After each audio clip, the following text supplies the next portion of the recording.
Welcome back to This or That with Kobe and Jatt. He was gone for 2 weeks. Now he's back. And Kobe, I have to ask, how good will you perform on the LCS stage on a scale of 1 to golden glue in your return?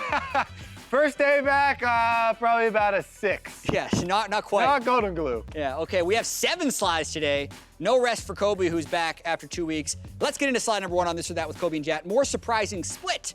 Optic, who is 8-8, or FlyQuest, who is 9-7.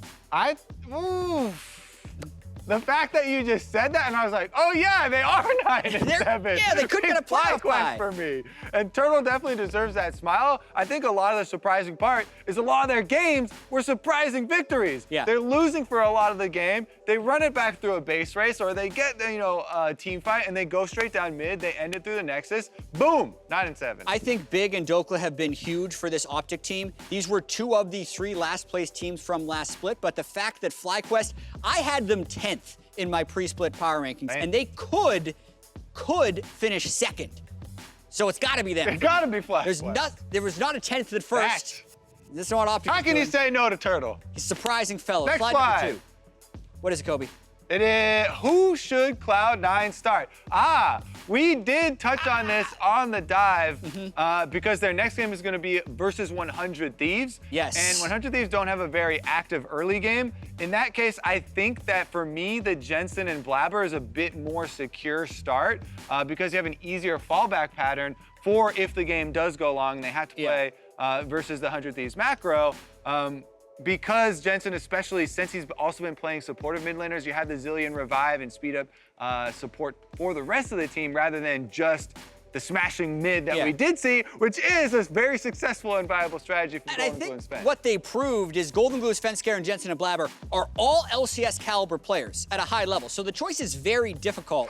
But to me, Jensen and Blabber have been hotter for longer. So I would still You can't say the same thing. If they're both viable, you have to prove it by taking the other one. They won more games. That's okay, that. Slide number 3. All right. Who will win, Optic or TSM? The match of the week, man. This is on Saturday. They're both 8-8. Optic won the first time. 10 wins gets to the playoffs for sure. 9 might. The loser probably won't make playoffs. There's so much hype going into it. And if Optic win, they have the tiebreaker versus TSM. So this is so important for TSM if they, want to get into the playoffs. And this would be. But who will win? But who will win? It's the hardest question to We set answer. it up as well. Because of a lot of the history of the players as well, would give the slight edge over to TSM, even though Power of Evil is performing so well right now, and Split Push is going so well for Optic. With the pressure this high, I'm going to take the team that's been to playoffs, been to MSI, been to Worlds before. Optic has been playing with free money the whole split because no one expects them to win. Now that they actually have to win, I think they're going to see a small. But they already beat TSM this split. But the pressure wasn't on in that moment, Kobe. That's true. I have no confidence in this prediction, but I'm going with TSM. Slide number 4. Feels worse. Mundo 1v5 in your team or getting one? We always have these kinds of questions with Zoe. We're like, most overpowered. It's the needs of the slide that first, keeps most on annoying. giving, Kobe. Just put Zoe in it. Just keep flaming Zoe. I see the formula. I think Mundo 1v5 in your team, when that actually happens, feels worse because it is more hopeless. People can stand in front of Zoe. You can say, build MR. You can say, get a QSS. There's all these things you can say afterwards. When Mundo runs through your team and kills all 5 people, you can say to get 6,000 more gold so you can kill him, but it just doesn't happen. Yeah, I'm usually the Mundo side though, so I don't really get to have that feeling. Feels pretty good to me. I'll go with Zoe. I'll follow the formula, flame Zoe, then you get up votes. I'd go with accuracy personally. Next slide. Next slide. Number 5 on This or That. More thankful for franchising. The last place Golden Guardians or the tied for last place Counterlogic Gaming. Remember, the big point about this is the fact that there is no relegation tournament with franchising, so they can be in last and they can experiment. Both these teams have gotten rid of their coaching staff I got a good recently. answer. What is it? This team would not exist without franchising. Boom! Golden Guardians more thankful for franchising. CLG already existed. Can't argue with that. Gotcha.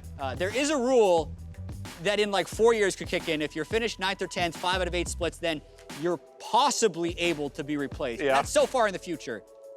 One of these teams has to pick it up eventually, but you can't argue with that. Next slide. we're just moving on. Who would you rather see at Worlds, Echo Fox or 100 Thieves? Ooh.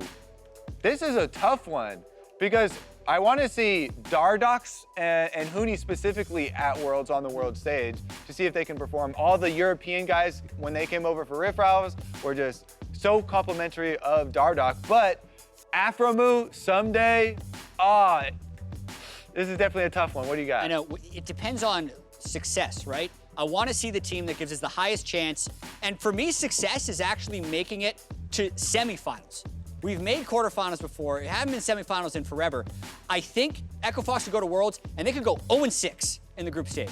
But I also think they're more likely to go to semifinals because the variance of that with team the way is that so Huni's high. been playing too. So they still have the chance, and I think it's slightly more likely than 100 Thieves, even though 100 Thieves will probably actually do pretty well. I think they have 3 wins at least in the group stage. They might go to quarterfinals, but I think this team has a higher ceiling, so I want to see them go. Shoot for the moon. Shoot for the moon. This is more consistent, but I'll go. Push up in lane, shoot for the moon. You get that solo kill. Next slide. Sadder death animation. The new Nunu and Willem or Dragon Trainer Tristana. Did you read the Well, I haven't seen this whole one. Well, okay, so the pitch was, I read this in an article, that the new Nunu and Willem was, they tried to make it a sadder death animation than the Dragon Trainer Tristana. Oh, they literally tried to do They that. said Was that the in an goal. article, that it was the goal. So I can't really see, like, this is so slow They're of like a death the- animation. They're like the same, but reversed. Yeah, I'm just gonna assume that this is sad. But then, I'm going with the original. Yeah, I have no emotional attachment. I haven't played the champion yet. This one does it for me with the nose nudge. Yeah, I wish it was fast. And look at the face. This one shows the face. You don't see the dead face. But he's like a dead giant Face! Willem. Right there. Eyes closed. Boom. All right, was that the last? Dead. Yeah, it's a joke slide. It was. All right. That wasn't a serious discussion. You're not really worried about dying. Do you want to play the new Nunu? Yeah. I'm a You little. want to funnel me? So yeah, sure. I'm a little concerned that it's going to be really OP because I feel like they put Blood Boil just like on the passive, and he gets all this stuff. I saw the right, machine gun snowball. and he can like That consume looks champions now. I think this is gonna be busted. That's just my gut reaction. I'm gonna play him though. Yeah. Yeah, and it's gonna be really sad. Ha, ha, ha, ha, ha, ha, ha, ha, ha, ha, ha, ha, ha, ha.